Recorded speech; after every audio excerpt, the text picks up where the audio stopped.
Il m'a craché au visage en pleine messe. Où est la foi de ce pasteur? Mais la Vierge Marie a montré sa puissance. Mon nom est Père Jean et je dois raconter ce qui s'est produit ce dimanche matin-là. Il était environ 10 heures lorsque le pasteur Stéphane a franchi la porte latérale de l'église Saint-Benoît. Il n'est pas venu seul. Derrière lui, une vingtaine de ses fidèles marchaient, la Bible brandie, chantant en langue. J'étais à l'autel, en train de consacrer l'hostie. Mes mains tremblaient, mais pas de dévotion. C'était de la colère, une fureur pure. Comment osait-il profaner cet espace sacré? Les paroissiens se sont retournés, effrayés. Madame Marie, qui s'asseyait toujours au premier rang, serra son chapelet contre sa poitrine, ses lèvres murmurant une prière silencieuse. Les enfants se sont mis à pleurer, et c'est alors que le pasteur Stéphane a gravi les marches de l'autel, a pointé son doigt vers moi et a hurlé « Cet homme est un faux prophète. Il adore des images d'argile et vous trompe avec des mensonges. » J'ai senti le sang me monter au visage. Mon cœur s'est emballé, mais avant que je puisse réagir, il a craché. La salive chaude a frappé ma joue gauche et a coulé jusqu'à mon menton. Je n'ai pas bougé. J'ai seulement ressenti. J'ai senti l'humidité répugnante glisser sur ma peau. J'ai senti l'odeur aigre. J'ai senti le silence pesant de l'église et j'ai senti, pour la première fois de ma vie, une envie meurtrière s'emparer de moi. Les années qui ont précédé ce moment avaient été une construction minutieuse. J'avais consacré 15 ans de ma vie à la paroisse de Saint-Benoît, dans cette petite ville du Val-de-Loire. Depuis mon arrivée, je m'étais efforcé d'être perçu comme un prêtre exemplaire. Je célébrais 3 messes par jour, je rendais visite aux malades, j'organisais des processions qui attiraient des foules immenses. Mais derrière cette dévotion apparente, je cachais quelque chose de très laid. Je me croyais supérieur. Supérieur à ces évangéliques qui poussaient comme de la mauvaise herbe à chaque coin de rue. Supérieur aux paroissiens simples, qui savaient à peine réciter un Notre Père correctement. Supérieur même aux autres prêtres du diocèse, que je jugeais paresseux et sans engagement. Ma vocation n'était pas un appel, c'était une armure d'orgueil. Quand je voyais le pasteur Stéphane et ses fidèles chanter sur la place du village le dimanche, je ressentais du mépris. Comment ces gens pouvaient-ils appeler cela un culte? Sans liturgie, sans tradition, sans la présence réelle du Christ dans l'Eucharistie. Pour moi, ils étaient des hérétiques, et les hérétiques méritaient d'être confrontés. Plusieurs fois, pendant mes homélies, j'attaquais de manière voilée les évangéliques. Je parlais de l'idolâtrie moderne, des faux prophètes, des loups déguisés en agneaux. Les paroissiens les plus âgés applaudissaient, mais je ne réalisais pas que je semais la haine, pas l'amour. Je ne réalisais pas que j'utilisais la chair pour nourrir ma propre vanité. Ma famille aussi souffrait de ma rigidité. Mon jeune frère, Nicolas, s'était converti au protestantisme des années auparavant. Il avait tenté de m'expliquer qu'il avait trouvé une connexion plus personnelle avec Dieu dans l'église évangélique, mais je n'avais pas voulu écouter. Je l'ai traité de traître. J'ai dit qu'il était perdu et qu'il irait en enfer s'il ne revenait pas à la véritable église. Ma mère, Monique, a pleuré, m'implorant de ne pas briser la famille pour une question de religion, mais je n'ai pas cédé. Pour moi, céder était une faiblesse. Pendant 5 ans, je n'ai pas parlé à Nicolas, je n'ai pas répondu à ses appels, je ne suis pas allé à son mariage. Quand j'ai appris qu'il était devenu pasteur auxiliaire dans une église d'une autre ville, je n'ai ressenti que de la honte d'avoir un frère qui prêchait des hérésies. Mon père, avant de mourir, m'a demandé de faire la paix avec Nicolas. J'ai tenu sa main sur son lit de mort et j'ai promis que j'essaierais, mais c'était un mensonge. Je n'avais aucune intention de me réconcilier. Lors des funérailles, Nicolas est venu vers moi et a tenté de me prendre dans ses bras. Je me suis écarté devant tout le monde. Ma mère ne me l'a jamais pardonné. Elle a aussi cessé de me parler. J'étais seul, mais convaincu d'être du bon côté. Après ce dimanche d'humiliation, la situation dans la ville a changé rapidement. Le pasteur Stéphane a gagné en notoriété. Ses cultes se sont remplis. Il racontait à tout le monde qu'il avait confronté le prêtre idolâtre et que Dieu l'avait protégé. Mes paroissiens ont commencé à se poser des questions. Certains me défendaient, mais d'autres restaient silencieux. Ce silence faisait plus mal que n'importe quelle accusation. Puis, les choses ont empiré. Le pasteur Stéphane a organisé des veillées devant l'église. Il priait à voix haute, demandant que Dieu libère ces gens de l'idolâtrie. Je m'enfermais dans la sacristie, mais j'entendais tout. J'entendais les chants, les cris, les prières en langue, et cela me rendait fou. J'ai commencé à perdre le sommeil. Je passais mes nuits à planifier comment riposter, comment détruire sa réputation. Mais c'est alors que l'accusation est venue. Un groupe de policiers a frappé à la porte du presbytère. Ils étaient 3 hommes, tous membres de l'église du pasteur Stéphane. Ils avaient un mandat d'arrêt. Ils disaient que je détournais l'argent des dîmes, qu'il y avait des dénonciations anonymes, qu'ils devaient m'emmener au commissariat de police. J'ai protesté, j'ai crié que c'était un mensonge, mais ils m'ont menotté. Au commissariat, ils m'ont jeté dans une cellule de prison sale et sombre. Et cette première nuit, ils sont revenus. Pas pour m'interroger, mais pour me passer à tabac. Les coups pleuvaient de tous côtés. L'un d'eux, un certain Hugo, tenait mes bras pendant que les autres frappaient. Au visage, à l'estomac, dans le dos. Je sentais le goût du sang dans ma bouche. J'ai essayé de crier, mais l'un d'eux m'a bâillonné la bouche avec un chiffon immonde. Prêtre de merde, a murmuré l'un d'eux à mon oreille. Tu te crois meilleur que nous? Tu crois que tu es le seul à connaître Dieu? Je ne pouvais pas répondre, je ne pouvais que sentir la douleur. Quand ils ont eu fini, ils m'ont laissé sur le sol. Je suis resté là, saignant, pendant des heures. Personne n'est venu à mon secours. Le lendemain matin, un avocat du diocèse est apparu. Il m'a regardé avec dégoût. Il a dit que la situation était compliquée, qu'il y avait des rumeurs de détournement de fonds, que je devrais coopérer. Il ne me croyait pas. Personne ne me croyait. Le diocèse m'a suspendu temporairement. Ma mère a refusé mes appels. Même Madame Marie, la fidèle du premier rang, a dit qu'elle était déçue de moi.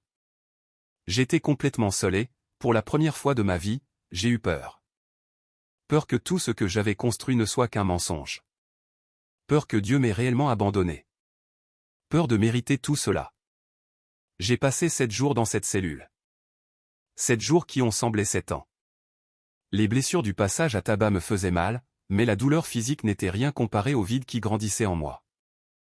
J'essayais de prier, mais les mots ne sortaient pas. J'essayais de me souvenir des prières que j'avais répétées des milliers de fois, mais tout semblait creux, vide, sans signification. Je regardais le plafond sale de la cellule et je demandais, « Où es-tu » Mais le silence était la seule réponse. Un silence si lourd qu'il semblait écraser ma poitrine. Il n'y avait pas de lumière naturelle là-dedans, pas de fenêtre, juste une ampoule faible qui clignotait de temps en temps. J'ai arrêté de manger. Je n'avais pas faim, je n'avais envie de rien. Je restais juste allongé sur ce matelas immonde, à fixer le néant. Et c'est là, au fond de ce gouffre, que j'ai commencé à revoir ma vie. Je me suis souvenu de chaque moment où j'avais jugé quelqu'un, de chaque fois que j'avais utilisé ma position pour me sentir supérieur, de chaque parole dure que j'avais adressée à mon frère Nicolas, de chaque fois que j'avais prêché sur l'amour mais pratiqué la haine. Et la vérité a commencé à m'apparaître, claire et douloureuse. Je n'étais pas une victime, je faisais partie du problème. Le 5e jour, la colère a commencé à laisser place à la honte, une honte profonde qui me brûlait de l'intérieur. J'avais passé 15 ans à prétendre être un homme de Dieu, mais en vérité, j'étais juste un homme plein de lui-même. J'utilisais ma soutane comme un bouclier, l'autel comme un trône, la foi comme une arme contre ceux qui pensaient différemment. Et maintenant, là, dans cette cellule, sans rien, je voyais clairement ce que j'étais devenu, un pharisien moderne, quelqu'un qui connaissait toutes les règles mais ne connaissait pas le cœur de Dieu. J'ai commencé à pleurer. Pas un pleur doux, mais un pleur désespéré, violent. Je sanglotais comme un enfant perdu. Et au milieu de ces pleurs, j'ai commencé à parler. Je ne sais pas si je parlais à Dieu ou à moi-même, mais les mots sortaient sans contrôle. J'ai été arrogant. J'ai été cruel. Je n'ai aimé personne vraiment. Je n'ai aimé que moi-même. J'ai répété cela plusieurs fois, comme une confession sans prêtre, sans absolution, juste la vérité nue et crue. Et plus je parlais, plus je sentais mon orgueil se briser en morceaux. C'était comme si chaque mot cassait un pan de cette armure que j'avais construite pendant des années. Le 6e jour, quelque chose d'étrange s'est produit. J'étais allongé, encore endolori, encore perdu, quand j'ai senti une odeur de rose, forte, incomparable. J'ai regardé autour de moi, mais il n'y avait rien. La cellule était la même, sale et grise. Il n'y avait pas de fleurs là, rien de vivant, mais l'odeur persistait. J'ai pensé que je devenais fou, que c'était un effet de la douleur ou de la faim, mais l'odeur ne partait pas. Elle restait là, douce et persistante, remplissant cet espace exigu. J'ai fermé les yeux et pour la première fois depuis des jours, j'ai ressenti quelque chose de différent de la douleur. J'ai senti une présence. Je ne pouvais pas l'expliquer, mais c'était comme si quelqu'un était avec moi dans cette cellule. Je n'ai entendu aucune voix, je n'ai vu aucune lumière, mais j'ai senti que je n'étais pas complètement abandonné. Cela m'a apporté un soulagement momentané, mais je suis vite retombé dans le désespoir. Comment pouvais-je être pardonné après tout cela? Comment Dieu pouvait-il me vouloir de retour après tant de haine que j'avais répandue? Le doute a recommencé à me consumer et j'ai passé toute la nuit éveillé, à regarder le plafond, essayant de comprendre ce qui m'arrivait. Le 7e jour, quelque chose en moi s'est définitivement brisé. Ce ne fut pas un moment grandiose, ce fut simple, silencieux. J'étais assis sur le sol froid de la cellule, le dos appuyé contre le mur. Je n'avais plus de larmes, plus de colère, plus rien, juste un vide immense. Et c'est dans ce vide que je me suis finalement abandonné. Pas avec de belles paroles ou des prières apprises par cœur, juste avec une reddition totale. J'ai laissé aller. J'ai laissé aller mon orgueil. J'ai laissé aller mon besoin d'avoir raison. J'ai laissé aller mon image de prêtre exemplaire. Et à la place de tout cela, je n'ai ressenti qu'une chose, l'humilité. Une humilité si profonde qu'elle m'a fait réaliser à quel point je ne savais rien, à quel point je m'étais trompé en pensant avoir toutes les réponses. Je me suis agenouillé là, sur le sol sale, et j'ai murmuré, je ne sais rien. Je ne suis rien. Aidez-moi. Je n'attendais pas de réponse. Je ne demandais pas de miracle. J'ai juste parlé et je suis resté là, en silence. Et pour la première fois depuis longtemps, ce silence ne m'a pas effrayé. C'était un silence différent, un silence qui semblait étreindre, pas écraser. Puis, à l'aube du 8e jour, c'est arrivé. J'étais allongé, presque endormi, quand une lumière a commencé à remplir la cellule. C'était une lumière douce, bleutée, qui semblait venir de nulle part et de partout à la fois. J'ai ouvert les yeux, effrayé. Il n'y avait pas d'ampoules allumées, pas de fenêtres, mais la lumière était là, grandissant, enveloppant tout. Je me suis assis sur le matelas, le cœur battant à tout rompre. Et au milieu de cette lumière, j'ai vu une silhouette, une femme. Elle était d'une beauté que je n'avais jamais vue auparavant. Elle était vêtue de bleu et de blanc, et son visage irradiait une paix qui m'a complètement désarmé. Je ne pouvais ni bouger, ni parler, je ne faisais que la regarder. Elle n'a rien dit. Elle a simplement tendu la main vers moi, une main délicate, pleine de compassion. J'ai hésité une seconde, puis j'ai tendu la mienne. Quand nos doigts se sont touchés, j'ai senti une vague de chaleur parcourir tout mon corps. C'était comme si chaque cellule de mon être était guérie. Les douleurs du passage à tabac ont disparu, le poids sur ma poitrine s'est envolé, et quelque chose de plus profond s'est produit. J'ai senti que tout ce que j'avais fait de mal était vu, mais pas jugé. C'était embrassé, pardonné. Des larmes ont coulé sur mon visage, mais c'étaient des larmes de soulagement, de gratitude, d'un amour que je n'avais jamais connu auparavant. La lumière est restée quelques minutes, ou peut-être quelques secondes. Le temps semblait ne pas exister à ce moment-là. Quand la silhouette a commencé à disparaître, j'ai ressenti une tristesse immédiate, comme un enfant qui ne veut pas que sa mère s'en aille. Mais en même temps, une paix profonde est restée en moi. C'était comme si elle avait laissé quelque chose planté dans ma poitrine, quelque chose qui n'allait pas partir. J'ai regardé mes mains et j'ai réalisé que les ecchymoses avaient disparu. J'ai touché mon visage et je n'ai plus senti les blessures. J'ai passé mes mains sur tout mon corps, incrédule. J'étais complètement guéri. Je me suis levé et j'ai marché jusqu'à la grille de la cellule. Elle était verrouillée, comme elle l'avait toujours été, mais quelque chose en moi avait changé. Ce n'était pas seulement le corps, c'était quelque chose de bien plus profond. Pour la première fois depuis des années, je ne ressentais pas ce poids constant d'avoir raison tout le temps. Je ne ressentais pas le besoin de prouver quoi que ce soit. Je ressentais juste une légèreté qui me donnait envie de rire et de pleurer en même temps. Je me suis recouché et, pour la première fois en une semaine, j'ai dormi. Un sommeil profond, sans cauchemar, sans angoisse. Quand je me suis réveillé, c'était le matin, ou du moins ça y ressemblait. Je n'étais pas sûr de l'heure, mais quelque chose était différent. J'ai regardé autour de moi et j'ai réalisé que je n'étais plus dans la cellule. J'étais assis sur le banc d'une place, la place du village. J'ai cligné des yeux plusieurs fois, essayant de comprendre comment j'étais sorti. J'ai regardé mes vêtements. C'était toujours ma soutane sale, déchirée, tachée de sang séché. Mais j'étais libre. Des gens ont commencé à passer près de moi et certains m'ont reconnu. « Père Jean » a demandé une dame, effrayée, « Comment se fait-il que vous soyez ici ?» Je n'ai pas su quoi répondre. J'ai juste souri et dit que tout allait bien. Elle m'a regardé avec méfiance et s'est éloignée. Je me suis levé et j'ai marché dans les rues. Tout semblait plus vif. Les couleurs, les sons, même l'odeur du pain qui cuisait à la boulangerie du coin. C'était comme si je voyais le monde pour la première fois. Mes pieds m'ont mené jusqu'au commissariat de police. Je suis entré et les policiers sont devenus pâles. L'un d'eux a laissé tomber le stylo qu'il tenait. « Comment es-tu sorti » a-t-il crié. Je suis allé vers lui, je l'ai regardé dans les yeux et j'ai dit simplement « Je te pardonne ». Il est resté silencieux, confus. J'ai tourné le dos et je suis sorti. La nouvelle s'est répandue rapidement. Le prêtre qui s'était échappé d'une cellule verrouillée.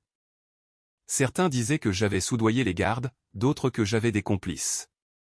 Mais je me fichais des spéculations. J'avais quelque chose de plus important à faire. J'ai marché jusqu'à l'église évangélique, le chemin de la lumière. C'était un bâtiment simple, peint en blanc, avec une enseigne. J'ai pris une profonde inspiration et j'ai poussé la porte. Le culte avait déjà commencé.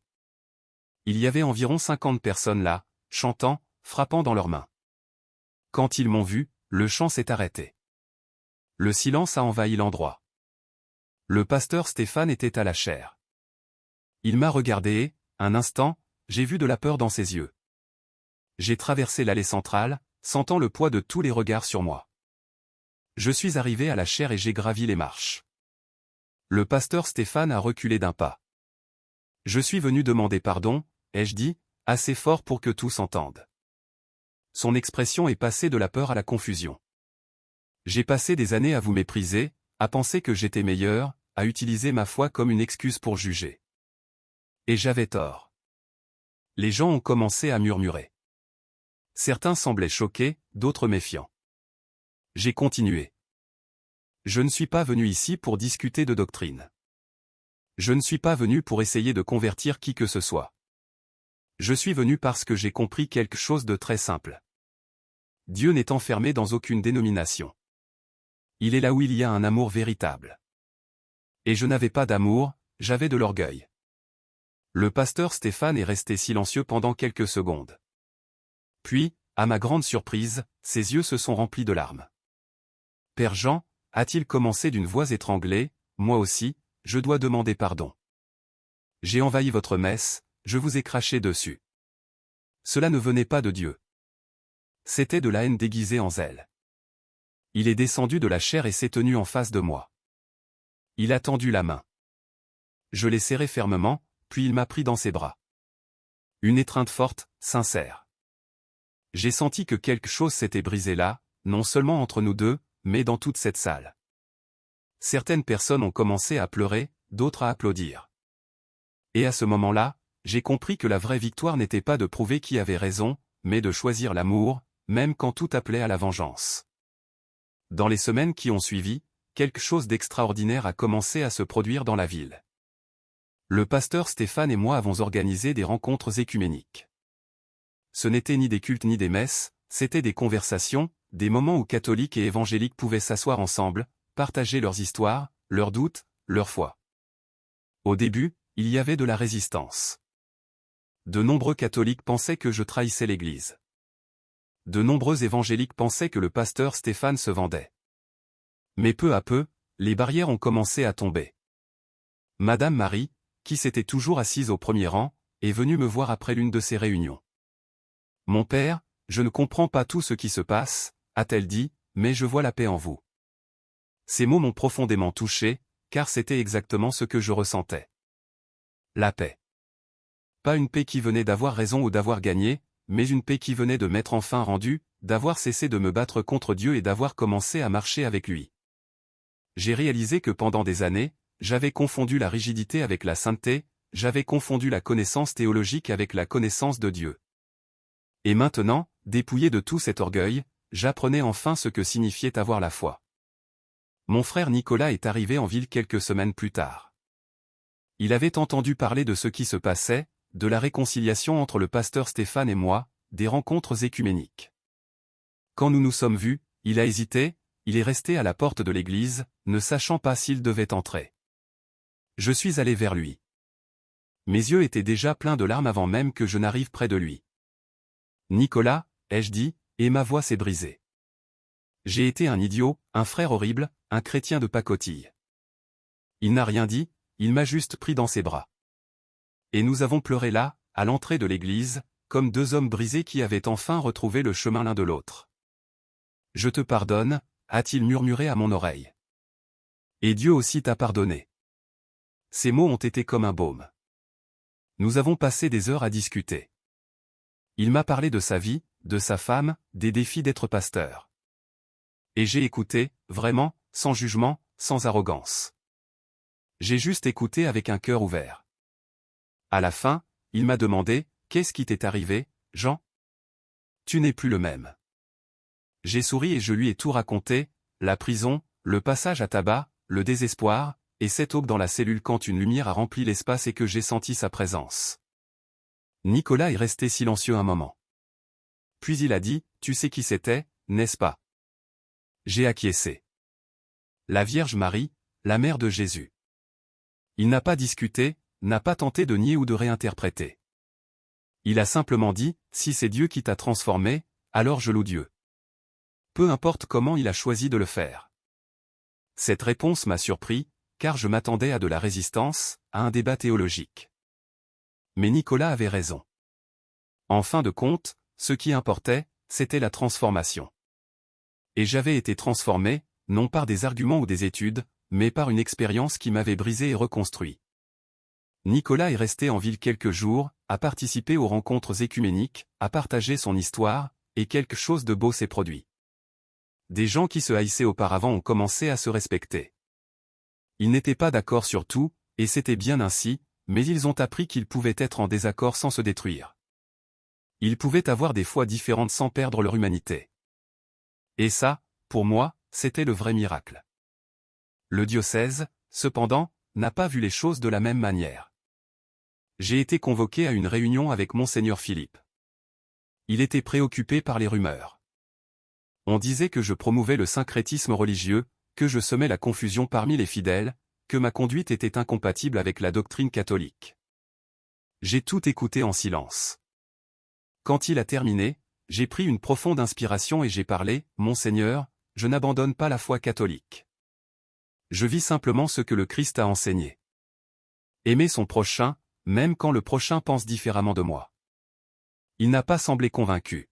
« Père Jean, je comprends votre zèle, mais il y a une ligne et vous êtes dangereusement proche de la franchir. » J'ai hoché la tête. « Alors suspendez-moi, si nécessaire. Retirez-moi ma soutane. Mais je n'arrêterai pas de faire ce que je fais, car pour la première fois de ma vie, je sens que je sers vraiment Dieu. » Monseigneur Philippe est resté silencieux. Après un long moment, il a soupiré. « Je vais vous donner un peu de temps. Mais soyez prudents. L'Église ne peut pas être perçue comme laxiste sur les questions de doctrine. » J'ai remercié et je suis parti. Je savais que j'avais pris un risque, mais je savais aussi que je ne pouvais pas revenir en arrière. Les mois ont passé et la ville a commencé à changer. Les divisions n'ont pas complètement disparu, mais il y avait quelque chose de différent dans l'air. Du respect, du dialogue et, plus important encore, de l'amour. J'ai vu des familles qui s'étaient séparées à cause de la religion se réunir à nouveau. J'ai vu des jeunes catholiques et évangéliques organiser des projets sociaux ensemble. J'ai vu des personnes âgées qui se saluaient froidement auparavant converser maintenant sur la place du village. Et tout cela a commencé par une reddition. Ma reddition. Parce que j'ai dû toucher le fond pour comprendre que je ne savais rien. J'ai dû être brisé pour être reconstruit. Et dans ce processus, j'ai appris que la vraie foi ne consiste pas à avoir raison, mais à être ouvert. Ouvert à l'amour, au changement, au Dieu qui agit de manière que nous ne contrôlons pas. Madame Marie est venue me voir un jour et m'a dit quelque chose que je n'ai jamais oublié. Mon père, avant, vous ressembliez à un soldat. Maintenant, vous ressemblez à un serviteur. Cela résumait tout. J'avais cessé de mener des guerres de religion et j'avais commencé à servir, vraiment. Il y a eu des moments difficiles, bien sûr. Certaines personnes n'ont jamais accepté le changement. Certains catholiques ont quitté la paroisse en disant que je trahissais la tradition. Certains évangéliques ont accusé le pasteur Stéphane d'affaiblir la doctrine. Mais nous avons continué tous les deux, parce que nous savions que nous faisions ce qui était juste. Et peu à peu, les fruits sont apparus. La violence religieuse dans la ville a considérablement diminué. Les cultes et les messes n'étaient plus considérés comme des champs de bataille, mais comme des espaces de rencontre consacrés. Et le plus beau, des gens qui se haïssaient auparavant ont commencé à prier les uns pour les autres. Je me souviens d'un jour où j'ai reçu un appel d'Hugo, l'un des policiers qui m'avait battu. Il pleurait. Il a dit qu'il ne pouvait plus vivre avec le poids de ce qu'il avait fait. Il a demandé à me rencontrer. Nous nous sommes donné rendez-vous à l'église. Quand il est arrivé, il pouvait à peine me regarder dans les yeux. « Je vous ai détruit », a-t-il dit en tremblant, « et vous m'avez pardonné. » Pourquoi? J'ai posé les mains sur ses épaules et j'ai répondu, « Parce que j'ai aussi détruit beaucoup de gens avec mes paroles et mon jugement, et j'ai été pardonné. Maintenant, c'est à ton tour de te pardonner. » Il est tombé à genoux là, et a pleuré comme un enfant. Et j'ai pleuré avec lui. Le pardon est devenu le centre de tout ce que je faisais. Ce n'était plus seulement un beau mot que je prêchais depuis la chair. C'était une pratique quotidienne, un exercice constant. Parce que j'ai découvert que pardonner n'est pas un événement unique. C'est un choix qui doit être renouvelé chaque jour. Il y avait des matins où je me réveillais et la colère revenait. Je me souvenais du crachat coulant sur mon visage. Je me souvenais des coups dans la cellule, et je devais choisir à nouveau de laisser aller. Au début, c'était difficile, mais avec le temps, c'est devenu plus facile. Et j'ai remarqué quelque chose d'intéressant. Plus je pardonnais, plus je me sentais léger. C'était comme si chaque pardon enlevait une brique du mur que j'avais construit autour de mon cœur. Et peu à peu, ce mur s'est complètement effondré. J'ai commencé à voir les gens différemment. Non pas comme des ennemis ou des alliés, des catholiques ou des évangéliques, mais simplement comme des personnes. Des personnes blessées, cherchant Dieu comme elles le pouvaient. Et cela a tout changé. Ma mère, Monique, a recommencé à me parler. C'est Nicolas qui l'a convaincue. Il lui a parlé de la transformation, des rencontres écuméniques, de la façon dont j'avais demandé pardon publiquement. Elle est apparue à l'église un après-midi pluvieux. Elle était plus âgée, plus fatiguée. Quand elle m'a vu, elle a hésité. Je suis resté immobile, attendant. Puis, elle a marché vers moi et m'a pris dans ses bras. Elle n'a rien dit, elle m'a juste serré. Et j'ai senti son pardon dans cette étreinte. Nous avons passé des heures à parler. Elle m'a parlé de la douleur de voir ses fils se disputer, des nuits qu'elle a passées éveillée à prier pour que Dieu nous réconcilie, de sa culpabilité, comme si elle avait échoué en tant que mère. « Maman, ai-je dit en lui tenant les mains, tu n'as pas échoué. C'est moi qui étais aveugle. Mais maintenant, je vois. » Elle a souri à travers ses larmes et a dit, « Je savais que tu reviendrais à nous. » Je l'ai toujours su. Ces mots m'ont brisé d'une bonne manière, parce que c'était vrai. Je m'étais perdu pendant un temps, mais maintenant j'étais de retour. Non pas comme le prêtre arrogant d'avant, mais comme un fils humble, prêt à apprendre. Les rencontres écuméniques ont grandi. Ce qui avait commencé comme une petite réunion s'est transformé en un mouvement dans la ville. D'autres églises de différentes dénominations ont commencé à participer. Baptistes, assembléistes, presbytériens, même quelques spirites sont apparus, et tous étaient les bienvenus. Non pas parce que nous étions d'accord sur tout, mais parce que nous reconnaissions que nous cherchions tous quelque chose de plus grand que nous-mêmes. J'ai tellement appris lors de ces rencontres. J'ai appris sur la simplicité de la foi évangélique, sur l'accent mis sur la relation personnelle avec Dieu. J'ai appris sur différentes manières de prier, de louer, de vivre la spiritualité. Et j'ai réalisé que l'Église catholique n'avait pas le monopole de la vérité. Elle avait sa part de vérité, oui, mais d'autres traditions avaient aussi leur contribution précieuse. Et au lieu de me sentir menacé par cela, je me suis senti enrichi. Parce que la foi n'est pas un jeu à somme nulle. Quand nous apprenons les uns des autres, tout le monde y gagne. Il y a eu un moment précis qui a profondément marqué cette période. C'était une soirée de rencontre écuménique et le thème était justement le pardon. Le pasteur Stéphane parlait de la parabole du fils prodigue. Il racontait avec passion, marchant d'un côté à l'autre, gesticulant. Et puis il s'est arrêté et m'a regardé. « Père Jean, a-t-il dit, pourriez-vous partager ce que vous avez appris sur le pardon ?» Je me suis levé, nerveux. Je n'aimais pas m'exposer ainsi, mais j'ai senti que je le devais. J'ai regardé les gens réunis là et j'ai commencé. J'ai appris que le pardon ne concerne pas l'autre personne, il vous concerne vous. Quand je gardais de la rancune, c'est moi qui étais prisonnier. Pas le pasteur Stéphane, pas les policiers, moi.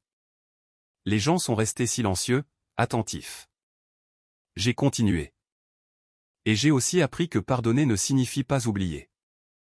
Cela signifie se souvenir sans laisser le souvenir vous détruire. Cela signifie choisir la liberté plutôt que l'amertume.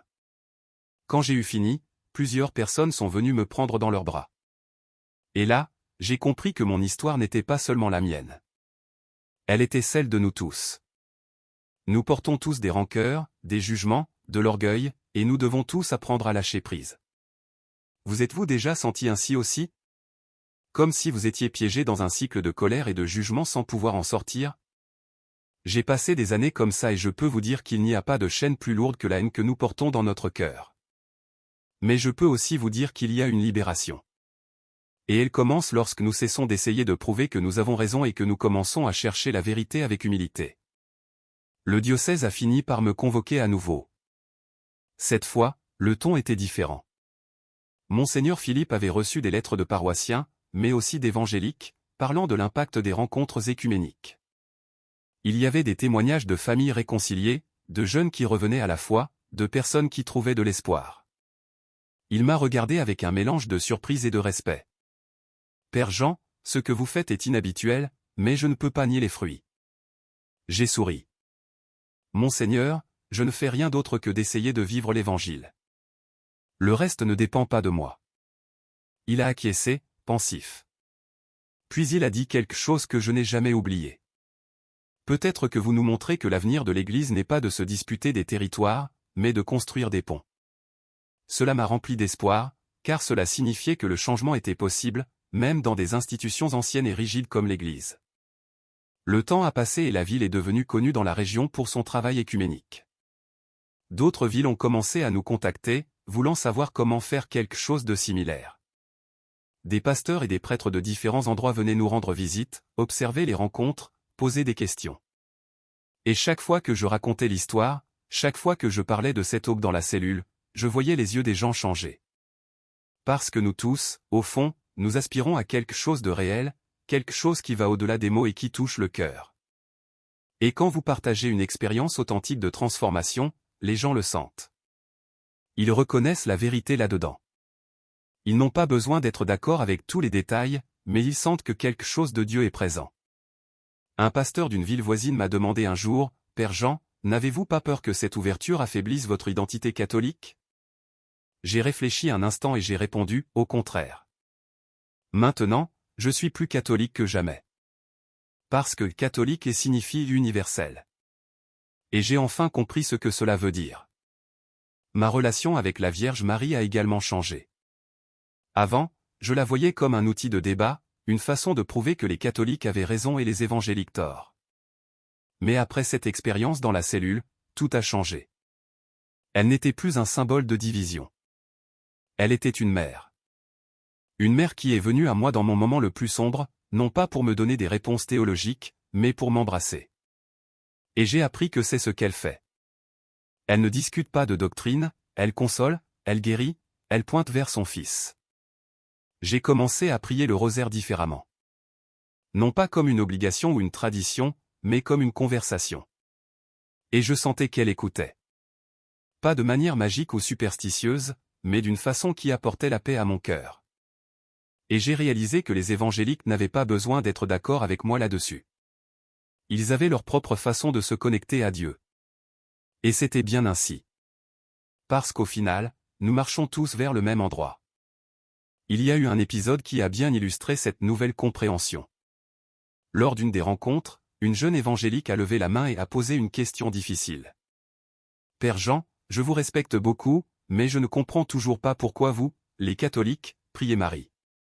Pour nous, cela ressemble à de l'idolâtrie. » La salle est devenue tendue. Tout le monde attendait ma réaction. J'ai pris une profonde inspiration et j'ai répondu « Je comprends votre question et pendant des années, j'aurais réagi de manière défensive. Mais aujourd'hui, je peux dire, je ne prie pas Marie comme si elle était Dieu. Je demande son intercession, tout comme vous demanderiez à votre mère de prier pour vous. Mais je comprends que pour vous, cela n'est pas de sens. Et c'est bien ainsi. Vous n'avez pas besoin de croire en cela pour être sauvé, parce que le salut ne vient pas de doctrine parfaite, il vient d'un cœur ouvert à l'amour de Dieu. Elle est restée silencieuse un moment, en train de digérer. Puis, elle a souri et a dit « Merci, cela m'aide ». Cette conversation n'a converti personne, mais elle a construit un pont. Et parfois, les ponts sont plus importants que les conversions. Les années ont passé et je suis resté dans la paroisse de Saint-Benoît.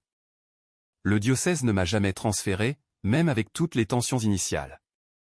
Je pense qu'ils ont réalisé que quelque chose de bon se passait là. Les messes sont redevenues pleines. Non pas parce que j'étais un prédicateur charismatique, mais parce que les gens sentaient qu'il y avait quelque chose d'authentique, il y avait de l'amour, de l'acceptation, et cela attirait les cœurs. J'ai continué à célébrer l'Eucharistie avec révérence et dévotion. J'ai continué à prêcher la doctrine catholique, mais avec une différence. Maintenant, je le faisais sans arrogance, sans supériorité, en partageant simplement ce que j'avais reçu, sachant que d'autres avaient aussi leur propre trésor spirituel. Et j'ai appris qu'il est possible d'être fidèle à sa tradition sans mépriser les autres. Il est possible d'aimer son Église sans haïr les autres. Il est possible d'avoir des convictions profondes sans avoir de certitudes absolues sur tout. Mon frère Nicolas est devenu l'un de mes meilleurs amis. Nous parlions presque tous les jours. Nous échangions des livres, discutions de théologie, partagions nos luttes. Et chaque fois que je sentais que je revenais aux anciens schémas de jugement, il me rappelait la grâce. Jean, disait-il, tu as été sauvé par la grâce. Pas parce que tu connaissais toutes les réponses, mais parce que tu t'es abandonné. Ne l'oublie pas.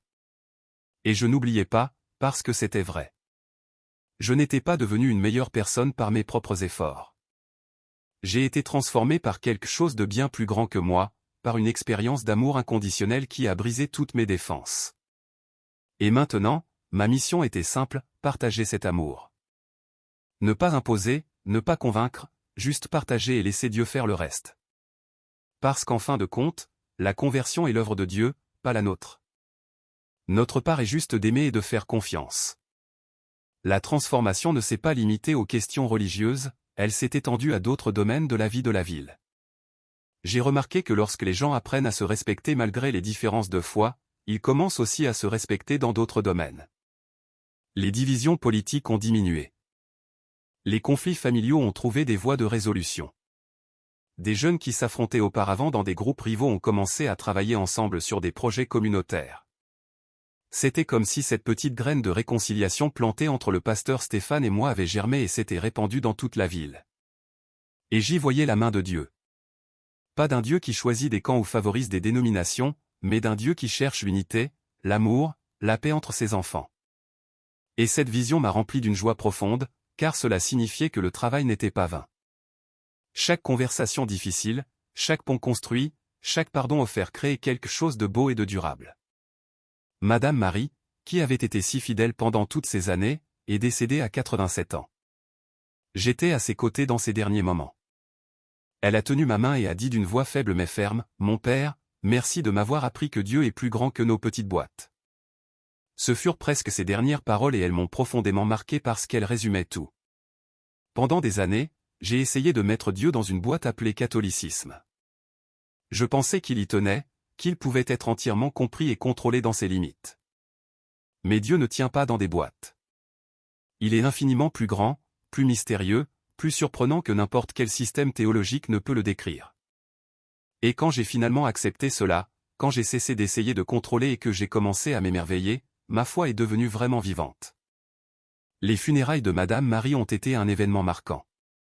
Catholiques et évangéliques sont venus. Le pasteur Stéphane a fait une lecture biblique. J'ai célébré la messe et tout le monde a pleuré ensemble, prié ensemble, s'est étreint ensemble.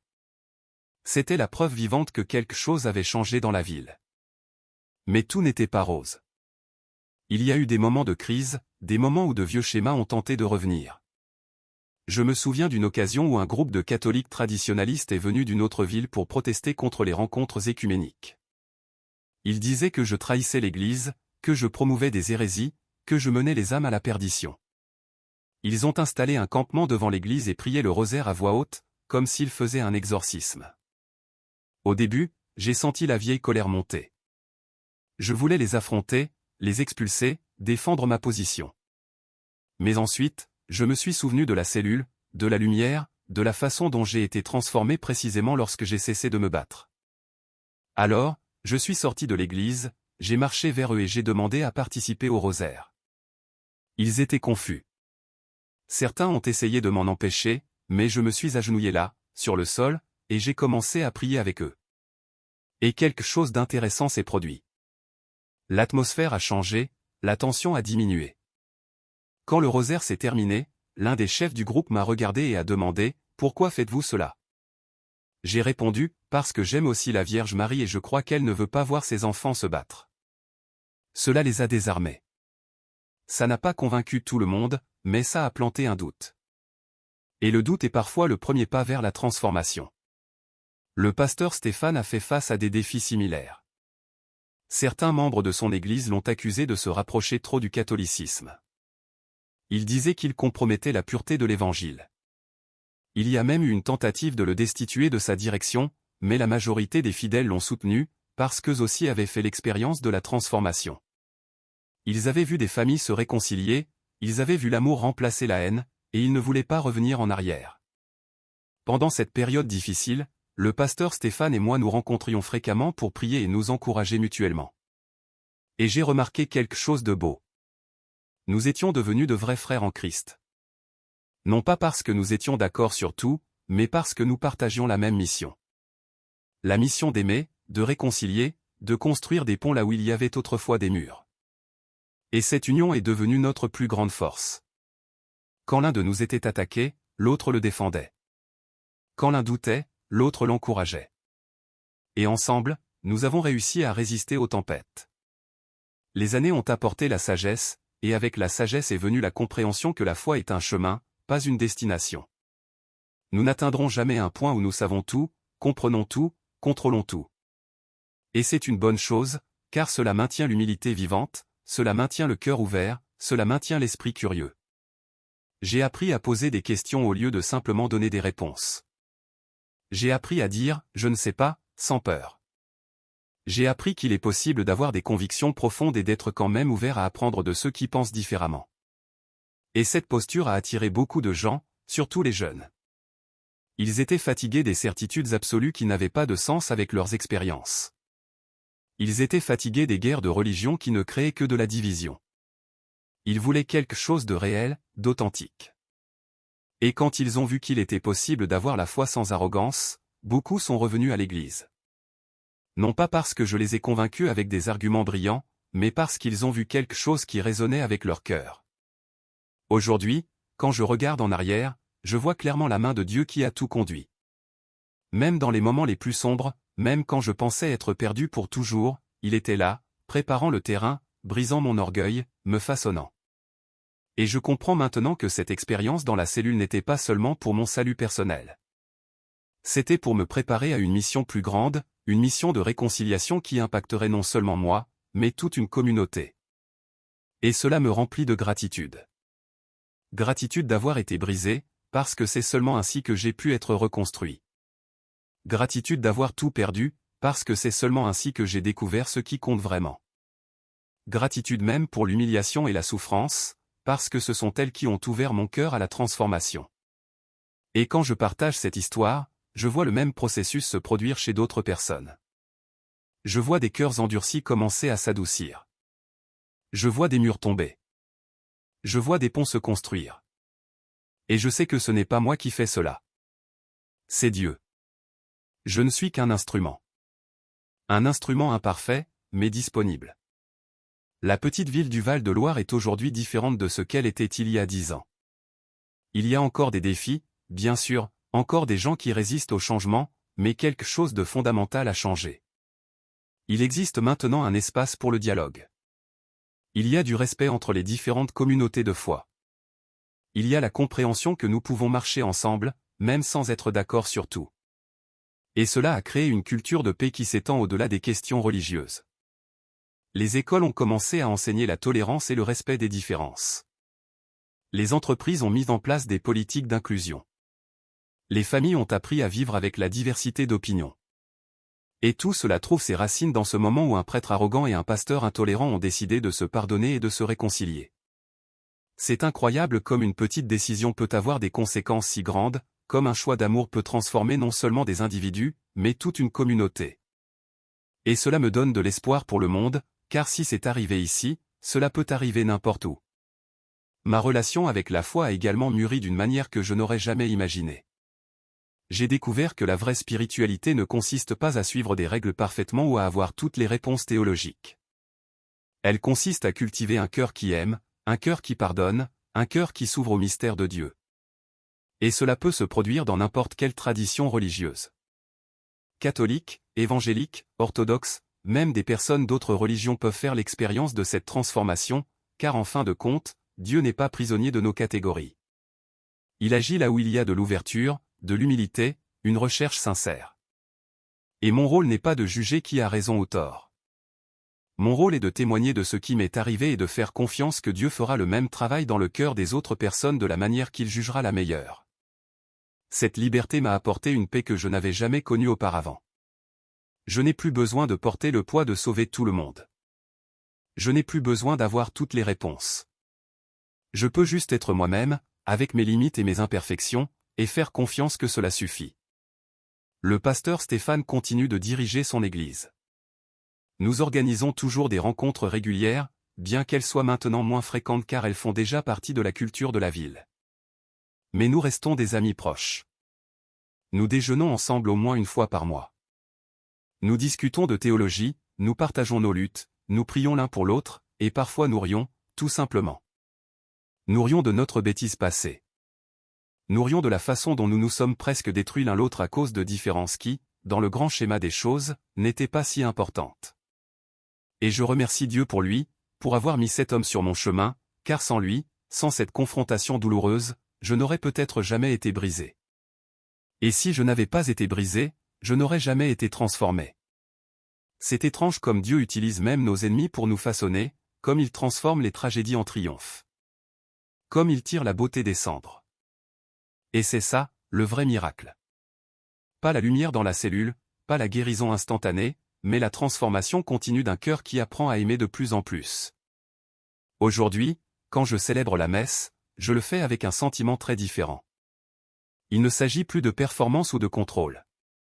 Il s'agit de rencontrer le sacré dans ce moment. Il s'agit de créer un espace où les gens peuvent faire l'expérience de la présence de Dieu. Et je vois que cela se produit. Je vois des larmes dans les yeux des fidèles. Je vois des sourires de paix. Je vois des étreintes sincères après la bénédiction finale, et je sais que ce n'est pas moi qui fais cela. C'est le Saint-Esprit qui travaille à travers moi, à travers la liturgie, à travers la communauté. Tout ce que j'ai à faire, c'est de rester ouvert, de rester humble, de me souvenir d'où je viens et de comment j'ai été sauvé. Parce qu'il est très facile d'oublier, très facile de revenir aux anciens schémas d'orgueil et de jugement. Mais chaque fois que je sens que cela se produit, je retourne mentalement dans cette cellule. Je me souviens de la douleur, du désespoir, de la lumière, et je me souviens de ce que j'ai appris, que je ne suis rien sans la grâce de Dieu, et que cette grâce est disponible pour tous, sans exception.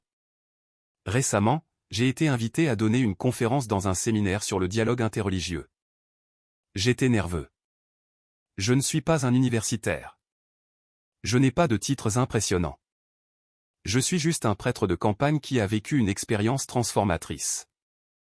Mais j'ai accepté l'invitation parce que j'ai senti que cela pouvait être utile.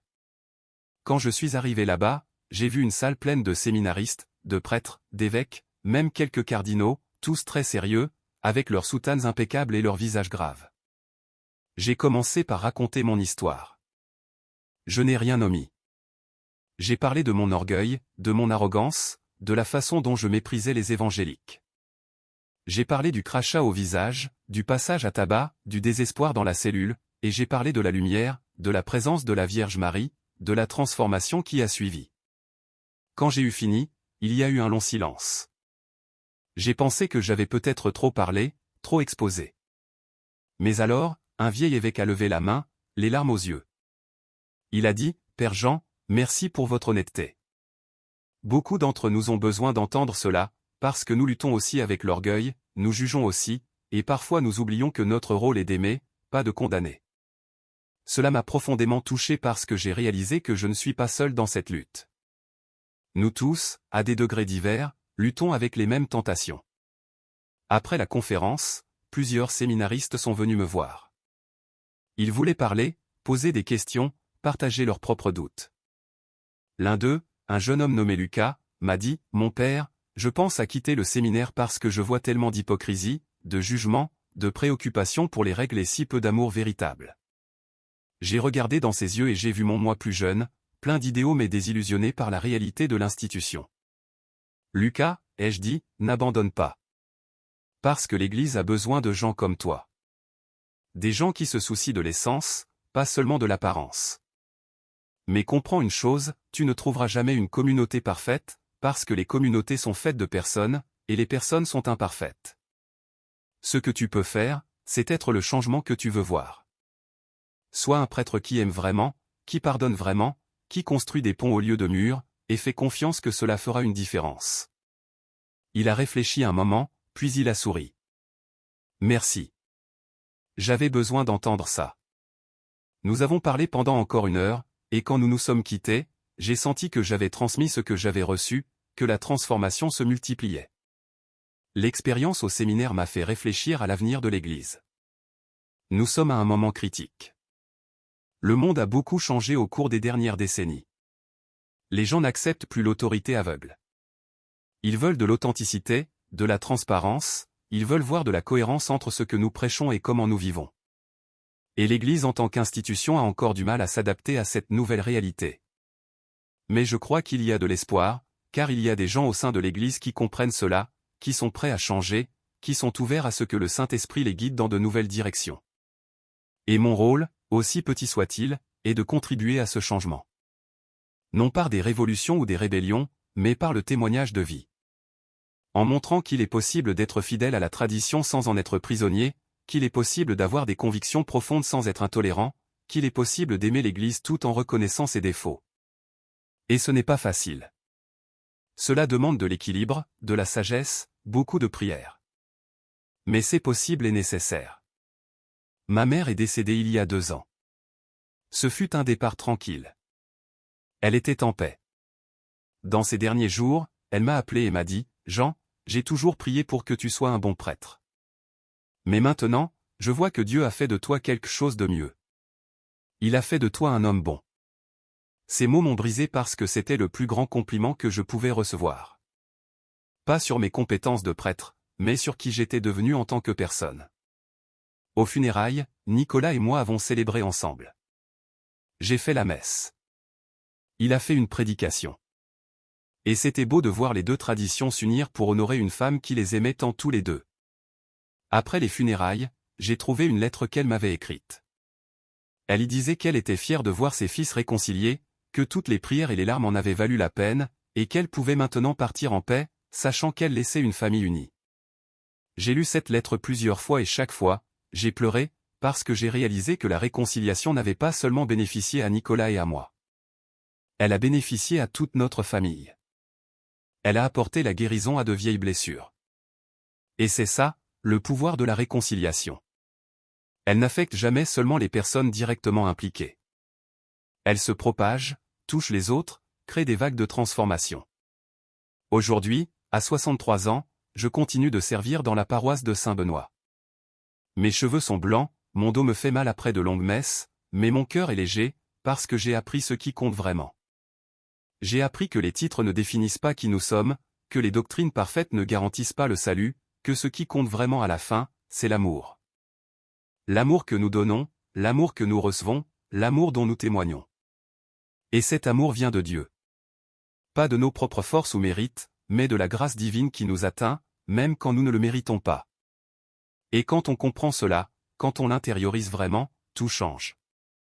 Nous n'avons plus besoin de rivaliser, nous n'avons plus besoin de prouver quoi que ce soit. Nous pouvons juste vivre. Vivre avec gratitude, avec humilité, avec amour. Et c'est ce que j'essaie de faire chaque jour. Je n'y arrive pas toujours.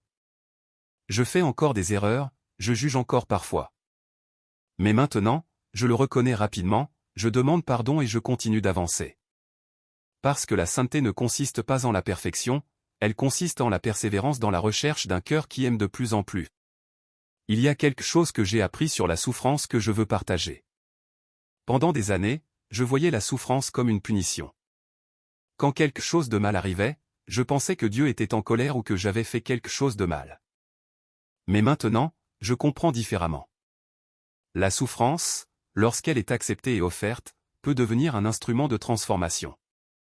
Non pas que Dieu veuille nous voir souffrir, mais il utilise même les situations les plus difficiles pour nous façonner, nous enseigner, nous rapprocher de lui. Ce temps dans la cellule a été le pire moment de ma vie, mais ce fut aussi le moment où j'ai le plus grandi spirituellement. Parce que là, dépouillé de tout, sans rien à quoi me raccrocher, j'ai trouvé Dieu, vraiment. Pas le Dieu des livres de théologie, pas le Dieu des doctrines bien formulées, mais le Dieu qui console, qui guérit, qui transforme. Et cette expérience a complètement changé ma façon de gérer les difficultés. Maintenant, quand quelque chose de difficile arrive, ma première réaction n'est plus de me plaindre ou de me révolter, c'est de demander, que veux-tu m'apprendre à travers cela? Cette posture m'a aidé à traverser de nombreuses tempêtes. Il y a eu des moments où j'ai été malade, des moments où j'ai fait face à des critiques acerbes, des moments où je me suis senti seul et incompris. Mais à chacun de ces moments, j'ai essayé de garder le cœur ouvert, j'ai essayé de chercher l'apprentissage caché dans la difficulté, et j'ai toujours trouvé quelque chose. Une leçon sur la patience, une compréhension plus profonde de la compassion, une occasion de faire plus pleinement confiance à Dieu. Et j'ai réalisé que c'est ainsi que nous grandissons. Pas dans les moments faciles, quand tout va bien, mais dans les moments difficiles, quand nous sommes forcés de sortir de notre zone de confort et d'affronter nos peurs et nos limites. Et bien que ce soit douloureux, c'est nécessaire, car c'est ainsi que nous devenons des personnes plus complètes, plus compatissantes, plus matures. Et en regardant en arrière, je ne changerai rien, pas même ces jours dans la cellule, car ce sont eux qui m'ont amené jusqu'ici. Le travail écuménique a continué de s'étendre. Nous avons commencé à réaliser des projets sociaux communs, catholiques et évangéliques travaillant côte à côte pour nourrir les affamés, vêtir les nécessiteux, visiter les prisonniers. Et dans ces moments, les différences théologiques semblaient si petites, parce que nous étions tous unis par un but plus grand, servir. Et c'est exactement ce que Jésus a enseigné. Il n'a pas dit que les gens nous reconnaîtraient à nos doctrines correctes. Il a dit qu'ils nous reconnaîtraient à l'amour que nous avons les uns pour les autres. Et quand nous vivons cela en pratique, quand nous mettons l'amour au-dessus des différences, quelque chose de puissant se produit. Les barrières tombent, les cœurs s'ouvrent et Dieu se rend présent d'une manière palpable. Je me souviens d'un jour où nous distribuions des paniers repas dans un quartier pauvre. Un homme est venu me voir et m'a dit, « Mon père, je ne comprends pas grand-chose à la religion. Mais ce que vous faites ici, ça, je le comprends. C'est ça, Dieu. » Ces mots simples ont tout résumé, car à la fin, les gens n'ont pas besoin de théologie complexe. Ils ont besoin d'amour concret. Récemment, le pasteur Stéphane a eu un grave problème de santé. Il a découvert un cancer. La nouvelle m'a profondément ébranlé. Je lui ai rendu visite à l'hôpital dès que je l'ai su. Il était faible, mais souriant. « Jean, a-t-il dit en me tenant la main, n'aie pas peur. Je suis en paix. Si Dieu m'appelle maintenant, c'est bien. Parce que j'ai vécu les dernières années de la bonne manière. Avec amour, pas avec haine. » Ces mots m'ont brisé. J'ai pleuré là, à côté de son lit, et j'ai prié. J'ai prié de toutes mes forces. Catholiques et évangéliques de toute la ville se sont unis dans la prière. Nous avons fait des veillées, des jeûnes, des chaînes de prière sur les réseaux sociaux. Et quelque chose de miraculeux s'est produit. Le cancer a régressé. Les médecins ne pouvaient pas l'expliquer. Ils parlaient de rémission spontanée, de réponse inhabituelle au traitement. Mais nous savions ce que c'était. C'était la main de Dieu répondant aux prières d'une communauté unie. Et quand le pasteur Stéphane est sorti de l'hôpital, nous avons organisé une célébration d'action de grâce. Catholiques et évangéliques ensemble, louant, remerciant, célébrant la vie. Et à ce moment-là, j'ai senti que tout ce que nous avions traversé en valait la peine, parce que nous avions construit quelque chose de réel, une communauté qui transcende les dénominations. Le pasteur Stéphane a repris le travail progressivement et son expérience de la maladie l'a encore plus transformé.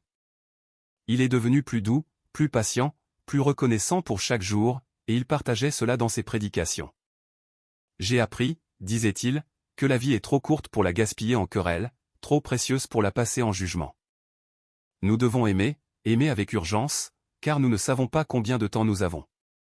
Ces mots résonnaient dans de nombreux cœurs. Et j'ai vu des gens changer, des gens demander pardon à des membres de leur famille à qui ils ne parlaient plus depuis des années, des gens mettre de côté de vieilles rancunes, des gens choisir l'amour plutôt que la raison. Et tout cela grâce au témoignage d'un homme qui a failli mourir mais qui a été sauvé par la grâce de Dieu et les prières d'une communauté unie. C'est incroyable comme Dieu utilise même la maladie pour enseigner de précieuses leçons, pour nous rappeler ce qui compte vraiment, pour nous sortir de la superficialité et nous amener à l'essentiel. Bien que la maladie en elle-même soit mauvaise, les fruits qu'elle peut générer sont bons. À condition d'avoir des yeux pour voir et des cœurs pour apprendre. Maintenant, tant d'années après ce dimanche d'humiliation, je regarde en arrière et je vois un chemin clair. Un chemin qui a commencé par l'orgueil et s'est terminé par l'humilité, qui a commencé par le jugement et s'est terminé par l'amour, qui a commencé par la division et s'est terminé par l'unité. Et je suis reconnaissant pour chaque pas de ce chemin, pour les bons et les mauvais moments, pour les joies et les peines, car ils m'ont tous amené ici, à ce lieu de paix, d'acceptation, d'amour authentique. Et quand je regarde la communauté de Saint-Benoît, je vois le même processus se produire à plus grande échelle. Une communauté qui a appris à aimer malgré les différences, qui a appris à construire des ponts au lieu de murs, qui a appris que l'unité ne signifie pas l'uniformité. Et c'est un trésor. Un trésor qui doit être gardé, cultivé, protégé, car il est très facile de revenir aux anciens schémas, très facile de laisser l'orgueil et le jugement revenir. Mais si nous restons vigilants, si nous continuons à choisir l'amour chaque jour, ce trésor demeurera. Si je pouvais remonter le temps et parler au père Jean d'il y a 15 ans, que lui dirais-je? Je lui dirais, tu ne sais rien. Et ce n'est pas grave. Tu n'as pas besoin d'avoir toutes les réponses. Tu n'as pas besoin d'avoir toujours raison. Tu as juste besoin d'aimer. Aimer avec sincérité, avec humilité, avec courage. Et Dieu fera le reste. Mais je sais que ce Jean-là n'écouterait pas, car il était assourdi par son propre orgueil. Et peut-être que j'avais besoin de passer par tout cela pour arriver jusqu'ici. Peut-être qu'il n'y avait pas de raccourci. Peut-être que le seul chemin passait par la chute, le fond du gouffre, la reddition totale. Et si c'est ce qui devait arriver, alors j'accepte.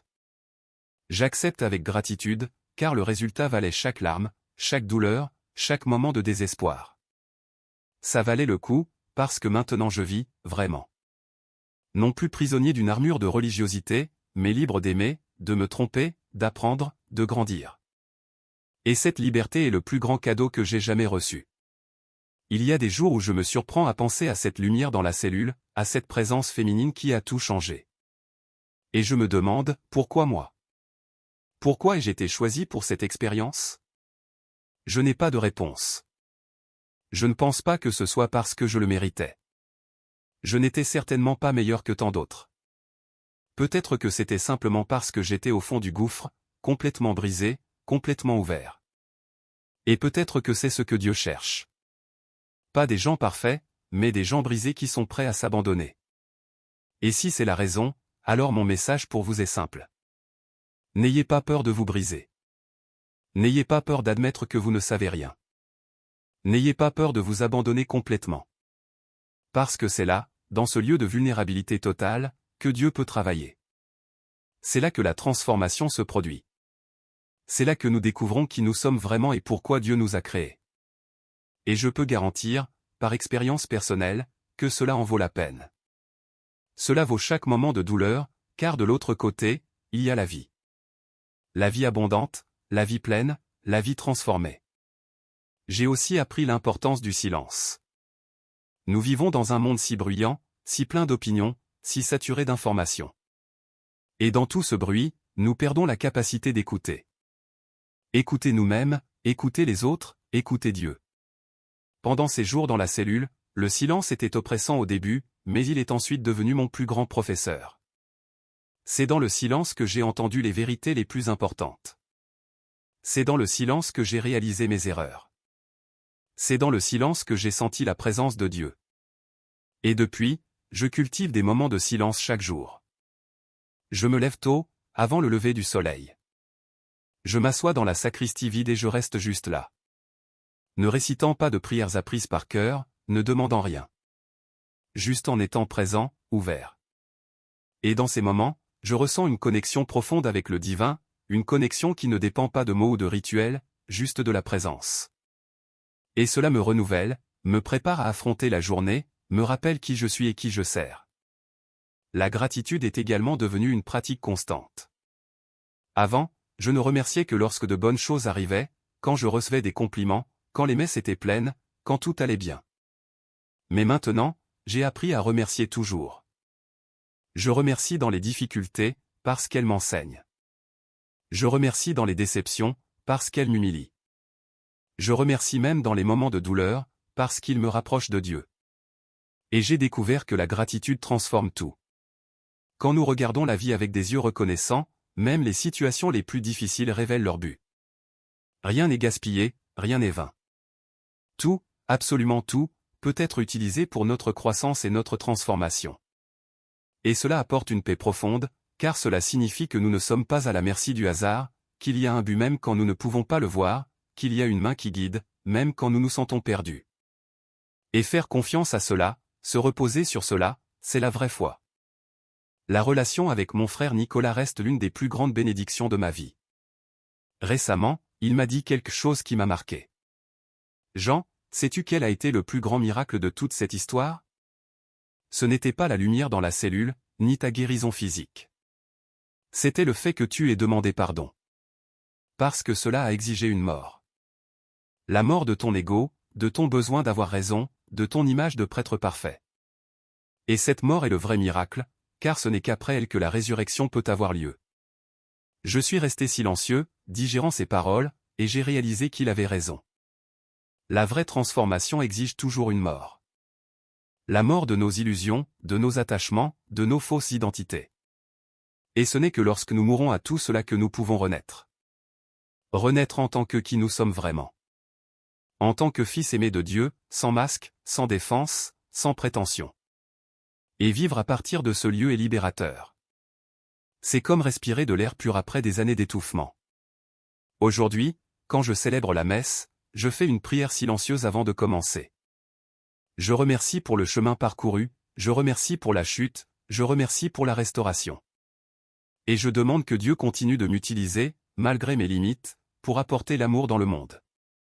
Je n'ai pas de grandes ambitions. Je ne veux pas être reconnu ou applaudi. Je veux juste être fidèle. Fidèle à l'appel que j'ai reçu dans cette cellule. L'appel à aimer sans juger, à unir sans diluer, à servir sans orgueil. Et chaque jour, j'essaie de vivre cela. Je n'y arrive pas toujours, mais j'essaie. Et quand j'échoue, je me relève et j'essaie à nouveau. Parce que c'est ce que nous faisons. Nous tombons, nous nous relevons, nous apprenons, nous grandissons. Et dans ce processus, nous devenons plus humains, plus compatissants, plus semblables au Christ. Et c'est cela, la vraie sainteté. Pas la perfection morale, mais la persévérance dans l'amour. La volonté de continuer à essayer, malgré toutes les défaillances. Le courage de se relever encore et encore. Jusqu'à ce qu'un jour, lorsque notre chemin ici prendra fin, nous puissions regarder en arrière et voir non pas une vie parfaite, mais une vie vécue avec amour. J'ai découvert quelque chose de profond sur le véritable amour. Il n'est pas sélectif. Il ne choisit pas seulement les personnes qui sont d'accord avec nous, qui pensent comme nous, qui appartiennent à notre groupe. Le véritable amour est universel. Il embrasse tout le monde, même ceux qui nous ont blessés, même ceux qui pensent différemment, même ceux qui nous rejettent. Et c'est difficile, très difficile, car notre instinct naturel est d'aimer seulement ceux qui nous aiment en retour. Mais Jésus nous a appelés à quelque chose de plus grand. Il nous a appelés à aimer nos ennemis, à prier pour ceux qui nous persécutent, à bénir ceux qui nous maudissent. Et quand nous commençons à faire cela, quand nous pratiquons vraiment cet amour radical, quelque chose change en nous. Nous cessons d'être prisonniers des actions des autres. Nous cessons de dépendre de l'approbation ou du rejet d'autrui pour notre paix intérieure. Nous trouvons une liberté qui vient de l'intérieur, une liberté que personne ne peut nous enlever, car elle ne dépend pas des circonstances extérieures, elle dépend seulement de notre choix d'aimer. Les jeunes de la paroisse me recherchent de plus en plus. Ils veulent parler, comprendre, ils veulent quelque chose d'authentique. Ils sont fatigués des réponses toutes faites qui n'ont pas de sens avec leur réalité. Ils veulent une foi pertinente, qui transforme vraiment, qui les aide à naviguer dans les complexités de la vie moderne. Et j'essaie de leur offrir cela, non pas avec des conférences pleines de jargon théologique, mais avec des conversations honnêtes, en admettant quand je ne connais pas les réponses, en partageant mes propres luttes et doutes. Et je remarque que cela les attire, car ils ne veulent pas d'un prêtre parfait, ils veulent quelqu'un de réel, quelqu'un qui lutte aussi, qui tombe aussi, qui a aussi besoin de grâce. Et quand ils se sentent en sécurité pour partager leur propre lutte, de belles choses se produisent. Ils parlent de leurs doutes de foi, de leurs relations difficiles, de leur bataille avec l'anxiété et la dépression. Et ensemble, nous cherchons des réponses. Pas des réponses simples ou superficielles, mais des réponses qui honorent la complexité de leurs expériences. Et cela crée une communauté authentique. Une communauté où les masques peuvent tomber, où la vulnérabilité est valorisée, où chacun peut être qui il est vraiment. Récemment, nous avons organisé une retraite pour jeunes catholiques et évangéliques ensemble. Il y avait une appréhension initiale. Beaucoup pensaient que ce serait étrange ou inconfortable. Mais nous avons décidé d'essayer. Pendant 3 jours, ces jeunes ont vécu ensemble, partagé les repas, participé à des dynamiques, discuté de foi et de vie. Et quelque chose de magnifique s'est produit. Les barrières sont tombées rapidement. Ils ont découvert qu'ils avaient plus de points communs que de différences, qu'ils affrontaient les mêmes luttes, qu'ils avaient les mêmes doutes, et qu'au fond, ils cherchaient tous la même chose, une rencontre authentique avec Dieu. Le dernier jour, nous avons fait un cercle. Chaque jeune a partagé quelque chose qu'il avait appris. Une jeune fille catholique a dit « J'ai appris que Dieu n'est pas limité à nos boîtes religieuses. Il est bien plus grand. » Un jeune homme évangélique a dit « J'ai appris que je peux apprendre de traditions différentes de la mienne sans perdre mon identité. » Et ainsi de suite. Chaque témoignage était une brique construisant un pont. Et à la fin, quand nous nous sommes étreints et avons prié ensemble, j'ai senti que nous apercevions le royaume de Dieu. Un royaume où il n'y a pas de division, où tous sont un, où l'amour règne en maître. Et vous qui écoutez cette histoire maintenant, quel est votre fond du gouffre? Quel est cet endroit où vous vous sentez piégé, désespéré, sans issue? Parce que nous en avons tous un, nous passons tous par de tels moments. Et mon message pour vous est, n'abandonnez pas. Peu importe à quel point cela semble sombre, peu importe à quelle profondeur vous êtes tombé. La lumière vous attend. La transformation est possible. Il y a un Dieu qui vous aime inconditionnellement, qui attend juste que vous vous abandonniez, que vous cessiez de vous battre, que vous admettiez que vous avez besoin d'aide. Et quand vous ferez cela, quand vous lâcherez enfin le contrôle et que vous vous abandonnerez, vous découvrirez quelque chose de merveilleux. Vous n'avez jamais été seul. Il a toujours été là, attendant, aimant, prêt à vous relever et à vous montrer qui vous êtes vraiment. Et cette découverte changera tout. Elle changera la façon dont vous vous voyez, dont vous voyez les autres, dont vous voyez Dieu. Et vous ne serez plus jamais le même. Tout comme je n'ai plus jamais été le même après cette aube dans la cellule. Et je remercie Dieu pour cela chaque jour. Parfois, dans les nuits silencieuses, je retourne mentalement dans cette cellule, je revis ces moments de désespoir et de transformation. Et je découvre toujours quelque chose de nouveau, une couche de compréhension plus profonde, une leçon qui m'avait échappé. Parce que les vraies transformations ne se produisent pas en une seule fois. Elles se déploient au fil du temps, continuent de révéler leur signification des années plus tard. Et je réalise que je suis encore en train d'être transformé, que j'apprends encore, que je grandis encore. Et cela m'apporte de la joie, car cela signifie que l'histoire n'est pas terminée, qu'il y a plus à venir, que Dieu n'en a pas encore fini avec moi. Et tant qu'il y aura un souffle dans mon corps, je continuerai à chercher. À chercher à aimer plus, à pardonner plus, à servir plus. Non pas pour gagner des mérites ou garantir le salut, mais simplement parce que c'est ce que j'ai appris dans la cellule, que la vie n'a de sens que lorsqu'elle est vécue dans l'amour, et que tout le reste est secondaire. Mon histoire n'est pas spéciale. C'est juste l'histoire d'un homme brisé qui a trouvé la grâce. Mais je crois que nous avons tous notre version de cette histoire. Nous avons tous nos moments de cellule, nos fonds de gouffre, nos rencontres avec le divin. Et ce qui importe, ce n'est pas l'ampleur de l'expérience, c'est ce que nous en faisons. Comment nous lui permettons de nous transformer? Comment nous partageons ce que nous avons appris? Et si mon histoire peut inspirer quelqu'un, si elle peut donner de l'espoir à une personne qui traverse son propre fond du gouffre, si elle peut planter une graine de réconciliation dans un cœur divisé, alors cela valait la peine de la raconter, cela valait la peine d'exposer mes blessures et mes échecs. Parce qu'au final, nous sommes tous frères et sœurs dans ce chemin. Tous à la recherche de la lumière dans l'obscurité, tous ayant besoin de grâce, tous aspirant à l'amour. Et quand nous reconnaissons cela, quand nous embrassons notre humanité partagée, les divisions perdent leur sens et nous pouvons enfin vivre comme une famille, la famille de Dieu. Alors je vous pose la question et je laisse cette réflexion dans votre cœur. Si vous pouviez choisir entre avoir toutes les bonnes réponses ou avoir un cœur qui aime inconditionnellement, que choisiriez-vous? Parce que c'est le choix auquel j'ai été confronté. Et j'ai choisi l'amour. Et ce choix a tout changé. Il a changé ma vie, il a changé ma communauté, et il continue de changer chaque jour. Parce que l'amour n'est pas statique, il est dynamique. Il grandit toujours, il s'étend toujours, il trouve toujours de nouvelles façons de s'exprimer. Et quand nous vivons à partir de ce lieu d'amour, quand nous en faisons notre priorité absolue, nous découvrons que toutes les autres choses trouvent leur juste place. Les doctrines comptent toujours, les traditions ont toujours de la valeur, mais elles ne sont plus des prisons. Elles sont des outils. Des outils qui nous aident à exprimer et à cultiver l'amour qui existe déjà en nous. Et cela change complètement notre relation avec la foi. Elle cesse d'être un fardeau lourd et devient une joie, un présent, un don qui nous libère pour être qui nous avons été créés pour être depuis le début.